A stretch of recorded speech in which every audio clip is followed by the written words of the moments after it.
Dan potem, ko je Volodimir Zelenski končal zmerno uspešni obisk pri Donaldu Trumpu, so iz Rusije prišle trditve, da je Ukrajina z droni napadla Putinovo rezidenco. You know who told me about it? President Putin told me about it. Early in the morning he said he was attacked. That's no good.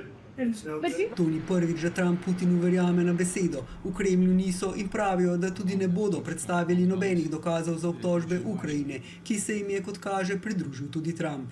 It's another thing to attack his house.